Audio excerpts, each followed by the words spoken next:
Graça e paz. Nós estamos continuando, queridos, nesse processo da carta de Paulo aos Colossenses. Esta carta que foi escrita pelo velho apóstolo, já no fim da sua vida, com a finalidade de chamar a atenção de uma igreja que ele não conheceu pessoalmente, nunca esteve lá.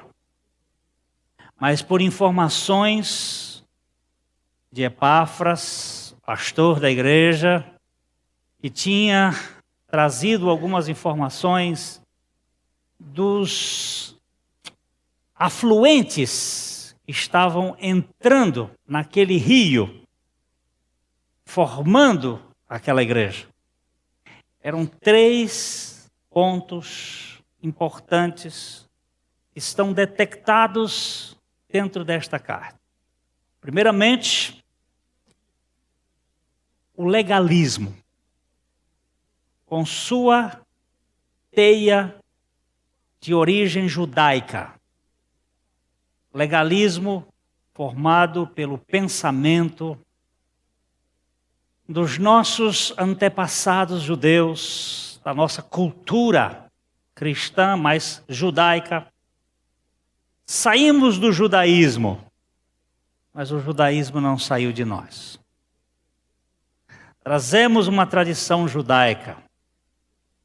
A igreja católica traz toda aquela vestimenta sacerdotal, ela é bem judaica, bem expressiva do judaísmo.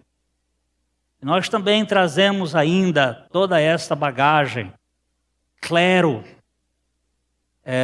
leigo, uma coisa assim meio que precisa de uma revisão. Eu gostava muito de um velho professor, mestre, muito sério, um homem simples, Dr. Reinaldo Purim. Ele dizia: nós saímos do catolicismo, mas o catolicismo não saiu de nós. Temos uma herança judaica, temos uma herança católica e uma herança babilônica, muito forte. A Babilônia entrou no catolicismo, entrou na nossa vida, nós somos babilônicos. Isso aqui que eu estou usando, esse púlpito, a sacralização de locais. Nós estamos tentando fazer um desvestimento de algumas coisas, mas isso é a longo prazo. Não se mexe em muita coisa, porque isso vem grudado no tempo. Sei que algumas pessoas ficaram um pouco preocupadas quando nós tiramos o paletó daqui, como se o paletó fosse santo. Eu me lembro daquele irmão que uma vez, muito simples, numa igreja dessas mais radicais, legalistas, esse irmãozinho creu na verdade de Deus, estava lá. Nunca pediram ele para vir dar um testemunho. No dia que ele chegou de terno, gravata, o pastor diz: o irmão João vem aqui para dar um testemunho, que ele estava internado. O irmão João foi lá na frente, tirou o paletó, botou na cadeira e disse: paletó, fala. Aí todo mundo ficou assim, o pastor: não, irmão, vai. Ele disse: não, eu vim aqui durante tantos anos sem paletó, nunca ninguém me deu a chance para falar, para dar meu testemunho, agora só porque eu estou de paletó e gravata, agora paletó fala. Isso faz essa é a questão, isso é Babilônia, isso é a forma babilônica. Pois nós temos o misticismo, que também é do babilonismo, a cabala, que veio judaica, mas é de origem babilônica. Quando o povo judeu entrou no cativeiro babilônico, ele aprendeu a cabala. E hoje é uma rede que está por trás de tudo isso. Naquele tempo, já o apóstolo Paulo estava vendo. Então nós estamos começando com Jeremias 17:7, para mostrar aquilo que o profeta Jeremias chamou de o enganoso coração. O engano enganoso do coração. Ele diz: enganoso é o coração, é o nosso interior, mais do que todas as coisas, e desesperadamente corrupto, quem o conhecerá?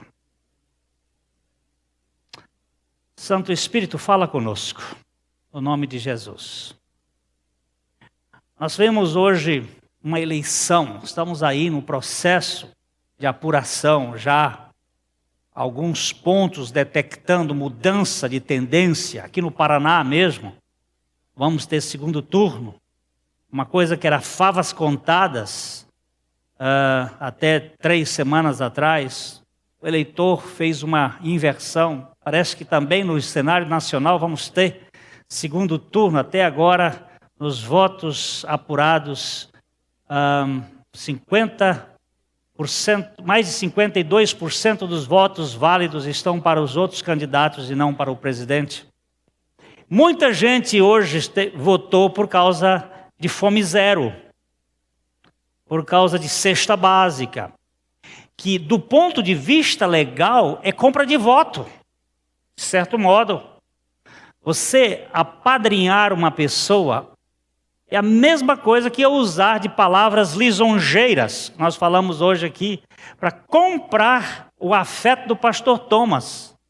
Eu posso usar uma linguagem, como todos nós somos carentes, aqui eu estou no meio de uma plateia carente, com um ser carente, muito carente. Eu sou uma pessoa extremamente carente, que finjo que não sou carente. Luto para não mostrar a minha fraqueza, mas sou profundamente carente.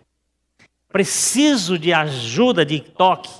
E muitas vezes uma pessoa acaba me escravizando com a sua palavra. Um gesto. Você chega para mim e diz assim: Glenn, eu gosto de você. Aí eu me derreto.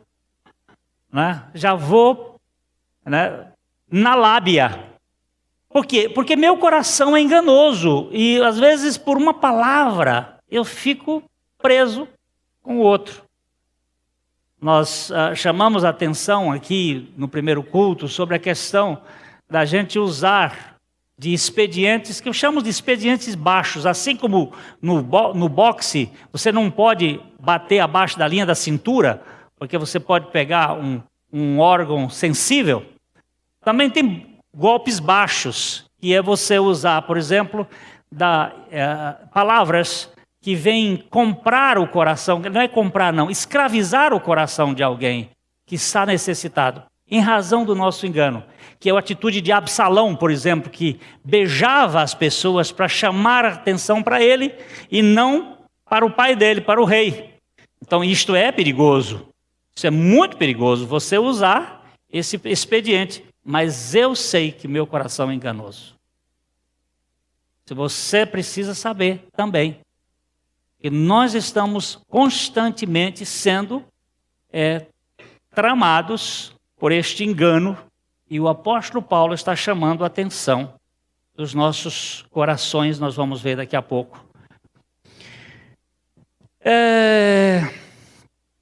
Eu quero começando aqui, irmãos, dizer o seguinte: confiar em seu próprio coração é um desastre. Eu estou dando graças a Deus por algumas decepções comigo e com outras pessoas que Deus tem me dado, para que eu possa me desestimar ao máximo e não ter-me como foro das minhas relações, dos meus relacionamentos. Eu preciso desse desestimar-me pelas frustrações de mim mesmo e pelas frustrações que eu tenho com outras pessoas. Creio que este é um processo. Pastor Thomas hoje de manhã falou sobre algumas coisas que Deus permite. Todas as coisas cooperam para o bem daqueles que amam a Deus. Todas. Não 99%, mas todas, 100%. Onde Deus vai trabalhar conosco. E para que nós percamos toda a confiança em nós mesmos. Então veja bem, esse texto de Provérbios 28, 26. O que diz a palavra aí? Eu só queria que os homens lessem. Homens, aqueles que têm o sexo masculino, por favor, defina-se. Leiam os homens esse texto. O que confia no seu próprio coração é insensato, mas o que anda em sabedoria será salvo. Temos vários homens aqui. Está definido. O que confia no seu próprio coração. Você tem confiado no seu próprio coração? Não responda. Se você fica chateado com você mesmo, é porque você ainda tem confiança em você.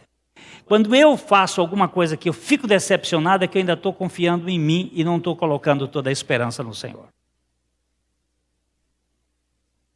Isso é terrível. A nossa justiça. Eu ainda não cheguei a dizer assim, eu não espero nada de mim. Não cheguei a esse ponto. Eu ainda tenho alguma chance, alguma esperança. Se você acha que você ainda tem algum mérito, é que você está esperando em você, está confiando em você. Deus precisa nos remover de nós mesmos para que cheguemos ao ponto de dizer assim, Senhor, eu não confio mais em mim. Não confio mais.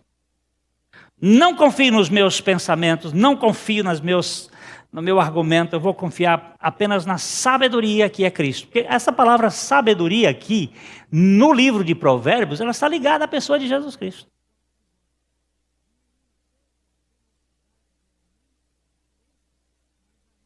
Mas nós temos uma forte tendência de nos...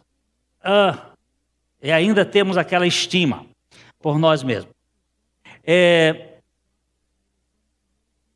Agora, as mulheres podem dizer isso aqui, quando fala maldito é o homem que confia no homem, não é o homem masculino, não é o homem do sexo masculino, mas o antropos, o homem no seu genérico. Por isso, você pode dizer, maldita é a mulher que confia na mulher. Então, mas vamos ler do jeito que está no texto, que é para não haver confusão. Só as mulheres leiam esse texto.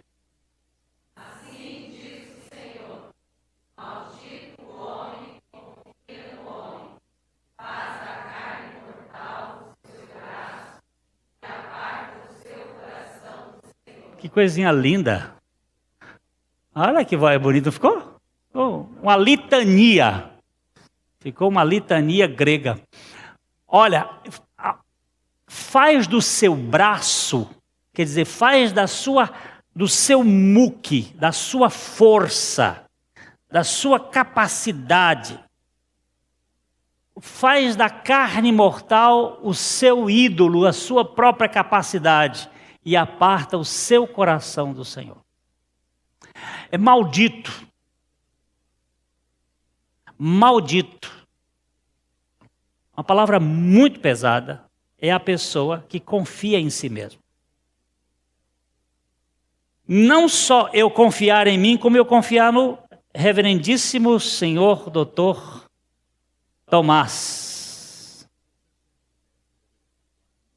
Eu sou maldito. E ele é maldito em confiar em mim. E Deus às vezes quer nos chegar ao fundo do poço, para que nós não tenhamos expectativa em ninguém, a não ser no Senhor. Veja bem que esse Senhor aqui está escrito com letra maiúscula, todas as letras maiúsculas. Todas as vezes nessa versão que é atualizada, todas as vezes que aparecer Senhor com todas as letras maiúsculas, está se referindo ao nome Jeová. Jeová é o nome referente do Velho Testamento à revelação de Cristo. Ele é o nosso Jesus, nosso Jeová. Então, você presta atenção aí que é considerado maldito o homem que confia em si próprio. Em seguida diz, somente, todo mundo pode ler juntos, somente vaidade são os homens plebeus, falsidade os de fina estirpe, pesados em balança, eles juntos são mais leves do que a vaidade. Veja bem o que disse tudo. Ah, mas os pobres são. E os ricos e finos desse tipo também. Tudo é vaidade. Vaidade é vacuidade. Vento. Quanto é que pesa uma pessoa? O sopro. Quanto pesa um indivíduo? Atualmente, depois dos 8 quilos que eu perdi, eu estou com 85. Não. Eu peso o fôlego. Isso aqui é tudo, em grande quantidade, água. Um pouquinho de cálcio, um pouquinho de ferro.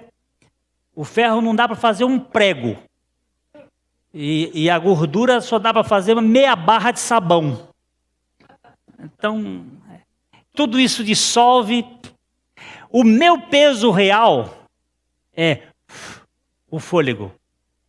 É só isso. Eu só estou em pé porque tenho fôlego na venta. Está ventando. Isto é o peso do homem.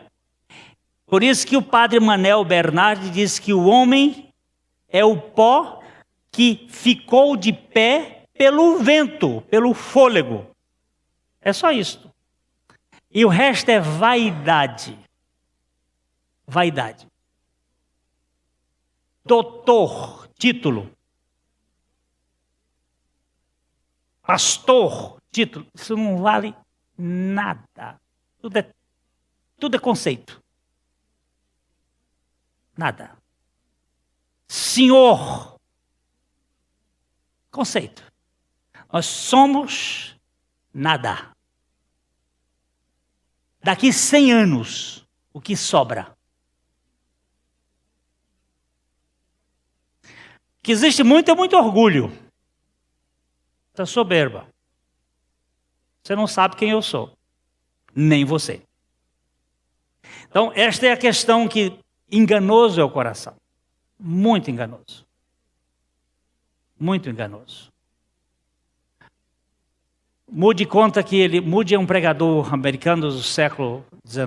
Ele disse que estava em Londres e viu foi numa exposição e viu um quadro que parecia um monge em oração. Ele olhou assim, aquele monge, e ele foi atraído por aquilo. Quando chegou lá, era um homem espremendo um limão numa caçarola. Aí ele fez uma pregação da impressão à distância e da realidade próxima. E ele disse, de longe, o monge orava. Bem próximo, o homem exprimia a sua própria natureza, um limão azedo. Nós somos limões azedos. Nós estamos aí, então, no grande desastre, confiar em nós mesmos. Gostaria que você se decepcionasse com você mesmo. Saísse daqui hoje com uma coisa. Para mim, não tem esperança. Por isso, vou me abandonar inteiramente na suficiência de Cristo. Paulo usa nesta carta aos Colossenses 4 ninguém. Porque assim como a serpente enganou a Eva com a sua astúcia, a minha mente pode ser atacada. E eu posso ser enganado. Você pode ser enganado. E eu posso ser o enganador. Então, ninguém pode nos enganar. E ele usa 4 vezes a palavra ninguém, neste capítulo 2. Sobre 3 pontos de vista. Ele vai dizer esses pontos de vista, que é legalismo, gnosticismo e misticismo. O legalismo está voltado para o conhecimento ou a interpretação dos fatos pela razão. Havia uma escala até chegar a Deus. Então eu tenho que ir crescendo no meu conhecimento e depois eu interpreto Deus. O misticismo diz que eu tenho os poderes de He-Man e eu posso conquistar pelas forças esotéricas algumas coisas que existem neste mundo. Eu tenho clarevidência, eu viro profeta. Se eu tenho hiperestesia, eu posso fazer cura. E em nome de Jesus eu faço isso e tudo está bom. Por isso que Jesus diz assim: nem todo que me diz Senhor, Senhor entrará no reino dos céus. Muitos me dirão naquele dia: Senhor, não profetizamos em teu nome? Em teu nome não expelimos. Eu acho essa palavra um tanto esquisita. Expelir. Eu prefiro a palavra expulsar. O que é expelir, tirar da pele. Mas é muito mais do que isso. Expelir parece uma ideia de catarro. Expulsar demônio. Em teu nome não expulsamos demônio. E em teu nome não fizemos muitas maravilhas. E ele diz assim: nunca vos conheci. Apartai-vos de mim, vós que praticais a iniquidade. Ele não diz que eles não fizeram aquilo. Isso aí são os poderes do misticismo. Isso é babilônico. Isso entrou na igreja. Isso faz parte do sistema dos poderes latentes da alma. Existem esses poderes? Existe, sim, senhor. Quando Moisés jogou a vara e a vara virou serpente, Janes e Jambres fizeram a mesma coisa. E resistiram a Moisés. Quem era Janes e Jambres?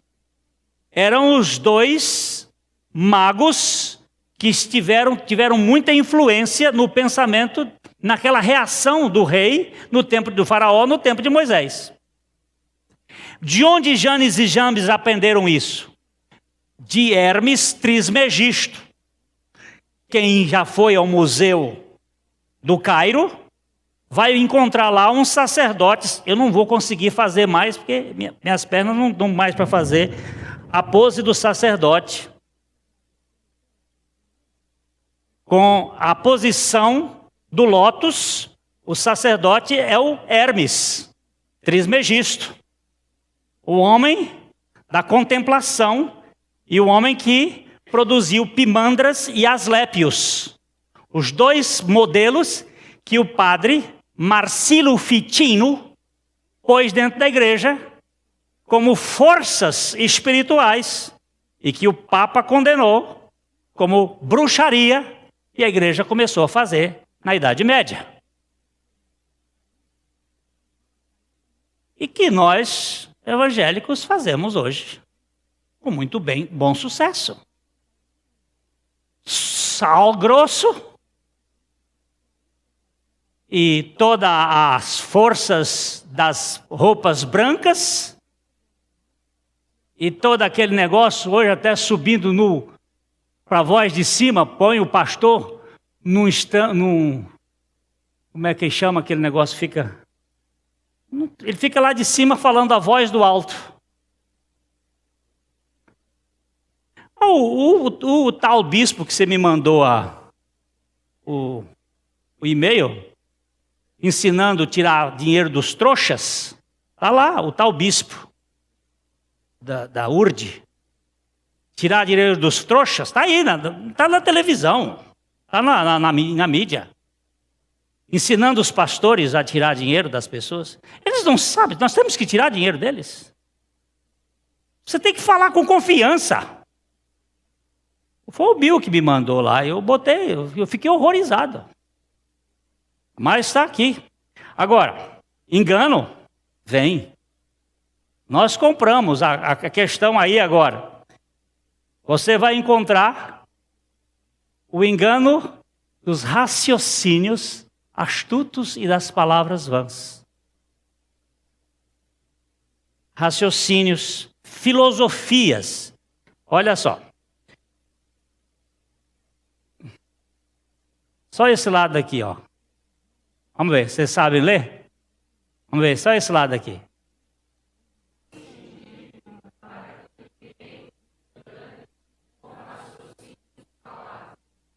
Quantas pessoas? Ninguém. Ninguém. Só te dizer uma coisa, queridinho. Se você foi enganado, o que lhe enganou é culpado, mas você também é. Você quis ser enganado.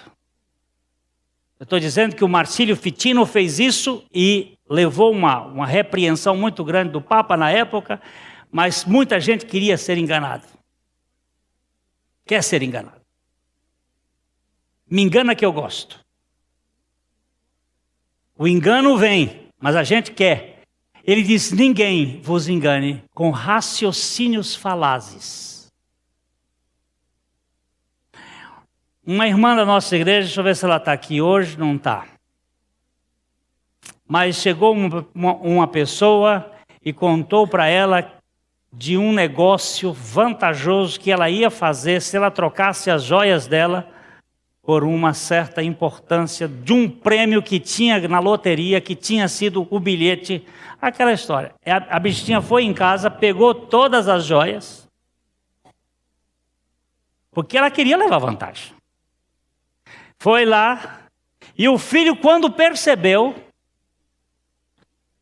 também o filho não está aqui hoje, ele pegou a bicicleta e veio atrás. Quando a mãe entregou a bolsa, a valise com todas as joias dela, de vários anos, e o camarada começou a andar, o filho passou perto, pegou as joias, saiu de bicicleta e gritou, ladrão, ladrão, e aí o cara correu. Mas fica hipnotizada. A pessoa fica de uma maneira, já mudou, não é? Bati aqui e mudou. Fica de uma maneira tal que ela não percebe.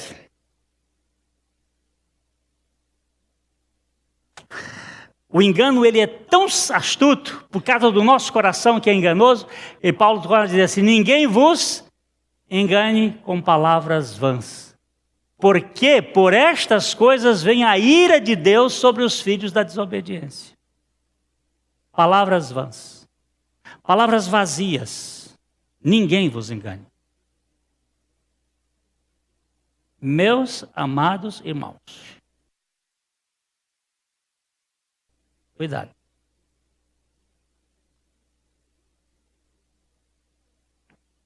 Ninguém. Nós devemos procurar, olhar, examinar. Porque o engano vem sorrateiramente. No primeiro culto nós falamos ainda sobre as semelhanças, aquela mensagem que nós pregamos domingo passado aqui, mas ele foi terminada no primeiro culto hoje, sobre o engano que vem disfarçado, a linguagem, a semelhança do Evangelho.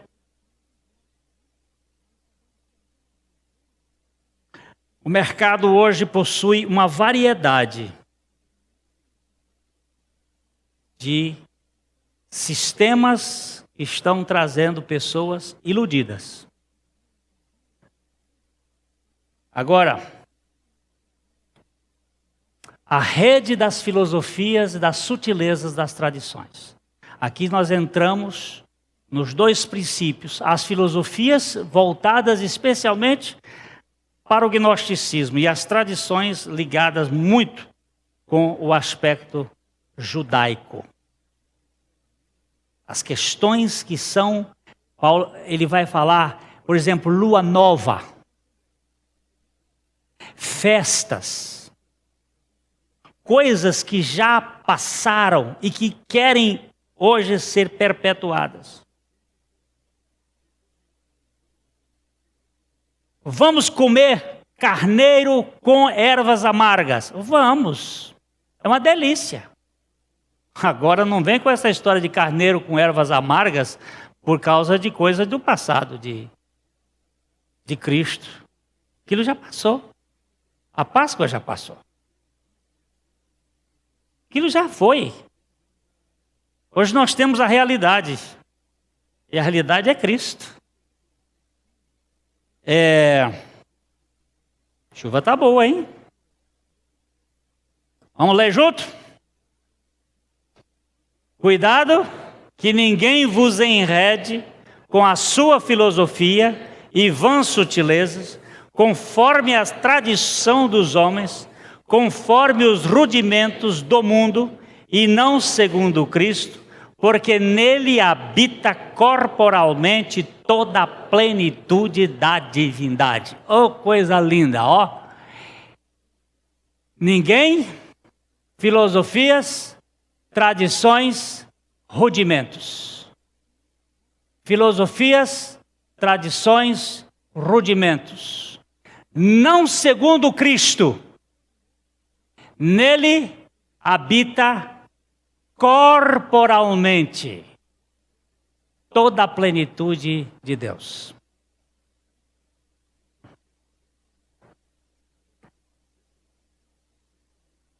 Cristo é o escândalo dos cristãos. Ele agride completamente a nós, porque ele tira todo o mérito de nossa parte. Ele remove todas as nossas qualificações. E o cristão tem uma grande dificuldade da dependência da suficiência de Cristo. Dizer, toda a minha vida depende somente de Cristo. O que eu sou pela graça de Deus em Cristo Jesus. Nada de mim, nada de mim. Zero. Sou o mais indigno dos indignos. Dependo inteiramente da suficiência de Cristo. Mas chegar a esse ponto é um esvaziamento total da nossa dignidade. Cuidado com a crítica decorrente das sombras. Olha bem isto aqui. Nós falamos de sombras. O que são sombras? São aquelas coisas que apontavam para Cristo. A Páscoa apontava para Cristo. O tabernáculo, festa, apontava para Cristo. O ritual dos cordeiros sacrificados apontavam para Cristo. As luas novas e os dias de festa apontavam para Cristo. Cristo chegou. O que a gente faz agora? Temos a realidade. Vamos agora reeditar aquilo? Essa religião voltada para Sião, para Jerusalém, não, o meu coração volta-se para Jerusalém no sentido de glorificar o Deus que se manifestou em Jerusalém, mas não no sentido de reeditar Jerusalém. Isso é judaizante. Há um sentimento judaizante, uma música judaizante que é paga cara. Há uma literatura que é feita hoje sob medida. Essa semana passada, uma editora rejeitou um dos meus livros porque ele não tem a cara judaica. O que é cara judaica? É aquela que depende da humanização e das tradições humanas. Não, é Cristo e somente Cristo. Se você mudar algumas coisas, nós editamos. Mas com preço de quê? Com preço de negociar? Desculpa. Não vou editar nada. Porque ou Cristo é o nosso tudo, ou nós vamos perder o rumo. Eu falei no primeiro culto, poxa vida, agora eles vão ter que explicar esse legacy. Está voando naquela altura para pegar aquele avião lá. Como é que vai explicar isso? 2 aviões com tecnologia de ponta, trombar num espaço desse tamanho. Como é que vai explicar isso agora? Mas essas trombadas são possíveis. Agora, trombada eterna, você não pregar a verdade de Deus por negócios humanos, isso é mais indigno de tudo. Você ser salvo porque você levantou o braço e foi na frente? e decidiu por Cristo, meu irmãozinho, isso é indigno, isso é negociar com a alma humana. A salvação é mediante a suficiência de Jesus, que foi Jesus que achou você, e achou você no lixo. E a única dignidade que você tem é a dignidade dos seus pecados. Agora me diga qual é a dignidade do pecado de alguém. Qual é a dignidade do câncer de alguém? Mas nós não gostamos disso. Isso não é mensagem para ser. Nós temos que valorizar o homem. Tradições humanas voltam-se para as coisas das sombras. Olha aí. O que é que ele diz aqui? Ninguém, pois, vos julgue por causa de comida, por causa de bebida, ou dia de festa, ou lua nova, ou sábados, porque tudo isso tem sido sombra das coisas que haviam de vir, porém o corpo é de Cristo. Tudo isso é sombra. O irmão chegou e disse assim: pastor Glênio, mas nós temos que guardar o sábado. Para quê? O sábado falava do descanso. E agora Jesus disse: vinde a mim todos vós que estáis cansados, encontrareis descanso em mim. Ele é o descanso. Qual é o meu sábado hoje? Meu sábado hoje é Cristo.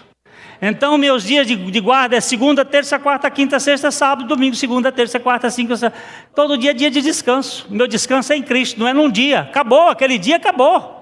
No sentido de você ter um dia de descanso para falar de Cristo, esse já passou. E agora eu tenho a realidade, Cristo é o nosso descanso.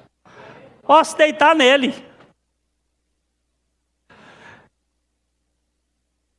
Mas temos que fazer. Aí começa aquele negócio, aí entra o legalismo.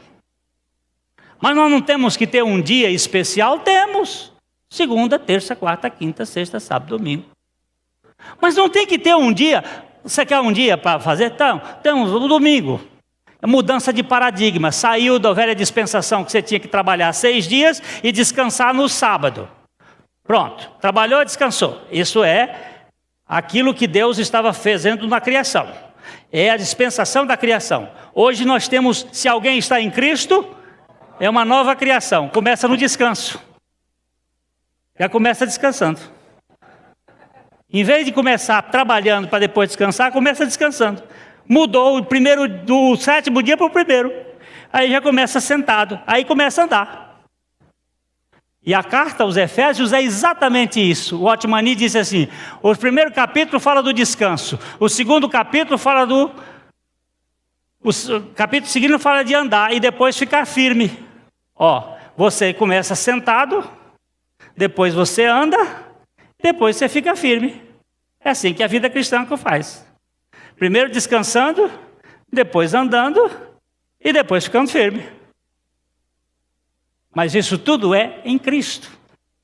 E ele chama a atenção aqui: ninguém vos engane. Ninguém. Ninguém. Quem anda pela cabeça dos outros é piolho. Vamos ver essa outra aqui. Paulo fala assim, um crê que tudo pode comer. O débil come legumes. Quem come, não despreze o que não come. E o que não come, não julgue o que come, porque Deus o acolheu.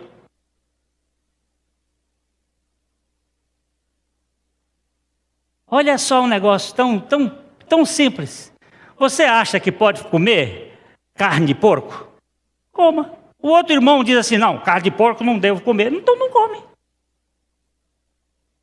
Agora, você que não come, não despreza o que come. E o que não come não fica julgando o outro. Aquele é menos espiritual. Porque come carne de porco. Porque existe esse negócio aí, é o legalismo. Tem um grupo de cristãos aí que não pode comer carne de porco, nem tomar café, nem Coca-Cola. Agora minha fé vai ficar por conta de uma Coca-Cola? Está doido, senhor. E eu vou ficar brigando com ele por causa dele não tomar Coca-Cola? Não tome Coca-Cola. Agora, quem é que é a nossa realidade? A nossa realidade é Cristo. Você tem Cristo? Tenho. Eu tenho Cristo. Então, não, vamos ficar aqui discutindo por causa de Coca-Cola?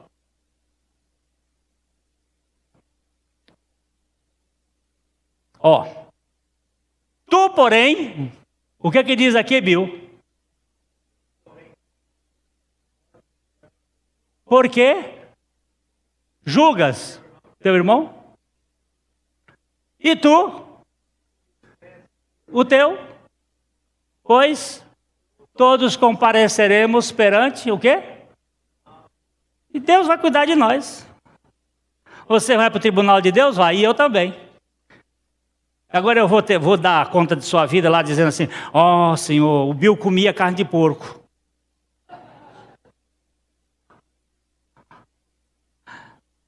E o Alexandre não comia carne de porco. A questãozinha de Paulo e Pedro lá, que eles tiveram uma dificuldade lá na igreja de Antioquia, foi exatamente isso. Porque quando ele estava com os judeus, agia como judeu. Quando estava como gentio, agia como gentio. Paulo disse: espera. Nós saímos dessa curriola. Acabou isso. Hoje nós vivemos diante de Deus. A fé que tenha para ti mesmo diante de Deus. Você vai dar conta. E não tem ninguém fiscalizando. Agora, temos aqui o arbítrio dos que se julgam mais espirituais.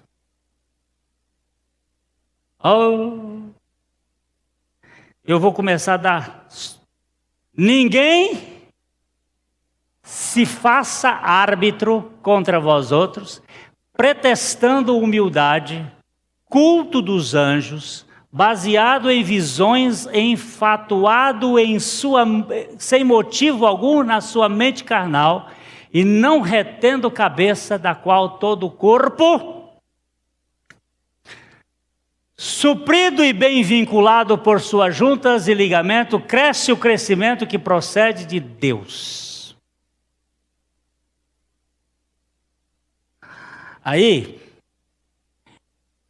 Alexandre, que tem uma tendência mais mística, foi lá na oração dele e teve uma revelação, uma visão. Aí ele chega com aquela atitude: Glênio, eu tive uma visão, eu vi uma serpente do lado e um anjo do outro. Aí começa a interpretar. Meu irmão, você teve sua visão? Fique com sua visão como visão. Não vem com sua mente carnal querer botar visão no lugar da revelação de Deus em Cristo.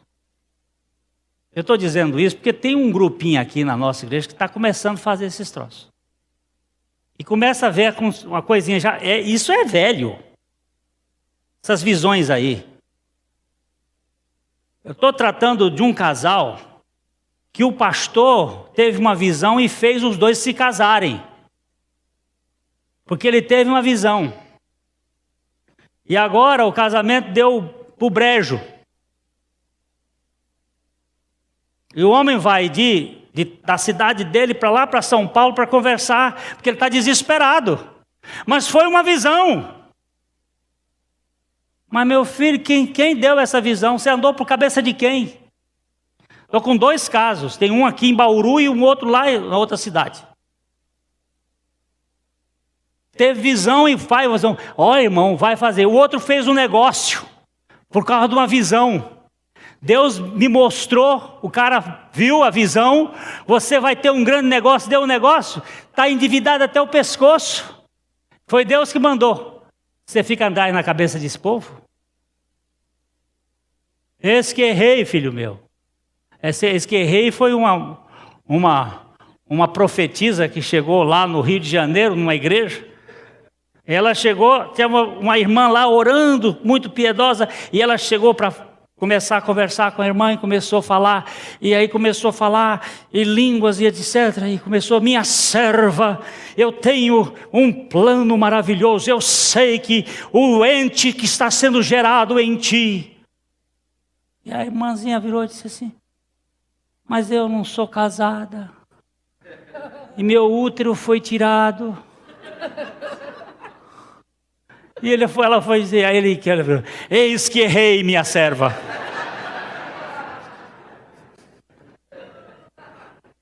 Palhaçada. Palhaçada. Isso está cheio. Isso está cheio. Se eu perguntar aqui nesse auditório, que não é muito grande hoje, quantos já tiveram uma experiência dessas aqui, eu tenho certeza que gente vai se levantar aqui e dizer assim: eu andei nessas cartomantes, nessas quiromantes evangélicas, nessas leitoras, nesses leitores. Aqui hoje tinha uma que trazia cueca. Eu não tenho preocupação de falar, não, porque não tenho compromisso com ninguém. Meu compromisso é com a palavra de Deus. Mas nós vamos atrás disso. Nós não queremos ficar com a palavra de Deus. E está chegando, rodeando. Conclusão: ninguém engane você. Se alguém lhe enganar, você é culpado também. Um dia o camarada chegou aqui e disse assim: pastor, minha filha morreu. Eu queria que o senhor me ajudasse a enterrar minha filha. Me arranjasse um dinheiro para eu enterrar minha filha. Sua filha morreu. Morreu, ela está aqui. Queria que o senhor me ajudasse para enterrar minha filha. Perfeitamente. Nesse tempo eu era mais afoito. Botei o camarada no meu carro e saí. Digo: vamos embora enterrar sua filha. Onde é que ela está? Aí quando cheguei ali na Vila Casone, ele: entra aqui nessa rua. Entramos. Ele disse: só para aqui um pouquinho, que eu vou falar aqui com minha cunhada para a gente pegar aqui umas coisas, e eu já venho. Até hoje eu estou esperando. Fiquei lá esperando 40 minutos, o homem não vinha, levantei, cheguei lá, bati na porta. Senhora, disse: não, aqui tem um beco, que sai lá na rua do fundo, ele deve ter passado por aqui e foi embora. Quando ele viu que eu ia lá para fazer o enterro, você imagina? Outra chega e diz assim: eu estou com câncer. Quero que o senhor me ajude. Você vai ver. Está cansada, mas de câncer não tem nada. Cansada de enganar os outros. Arranja um câncer para ele, para enganar o outro. E você vai. Mas isso é pouco. Enganar uma pessoa com salvação, um assunto de salvação, aí nós precisamos verificar. Primeiro, o coração é terrivelmente enganoso, o terrível engano do nosso coração. Não existe nenhum coração aqui que não seja enganoso. Nós nos enganamos e nós enganamos os outros. Segundo, o engano dos raciocínios e das palavras estão por aí a todo instante. Eu preciso estar olhando com atenção. Terceiro, a rede das filosofias e das tradições humanas, elas conseguem manter as pessoas iludidas, qualquer um de nós, fora do foco. O foco da nossa fé é Cristo, e somente Cristo. Mais nada do que Cristo. Mas pastor Glênio, e a mãe dele? A mãe dele foi muito especial. Tenho muito, isso porque outro dia, estou falando porque outro dia alguém chegou e disse assim: mas e a mãe de Jesus? Diga: a mãe de Jesus foi uma pessoa muito especial, mas ela não é salvadora, ela não é mãe de Deus, ela não pode nos ajudar em absolutamente nada. Não existe ninguém mais para servir de mediador entre Deus e os homens, senão Jesus Cristo. Não há salvação em nenhum outro. Mais nada. Tenho muito respeito por Maria, mas ela foi salva por Jesus Cristo. Porque não existe outro Salvador. E nós não podemos ficar aí com meias verdades. Terceiro, a ação da crítica decorrente das sombras. Aquilo que passou, passou. Fez a sua obra, realizou o seu ministério. Oi, ótimo, bendito seja Deus pelos sábados, mas hoje nós temos a realidade. e não temos mais nenhuma outra coisa. Não posso lhe julgar se eu sou mais espiritual ou menos espiritual, porque eu tenho visões ou porque eu tenho condições de... Não tem isto. Não tem isto. Nós temos que chegar a uma conclusão simples. Ninguém pode nos tirar da suficiência de Cristo. Certo ou errado?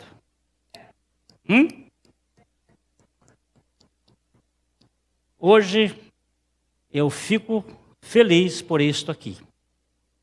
Se alguém lhe der algum engano, está avisado.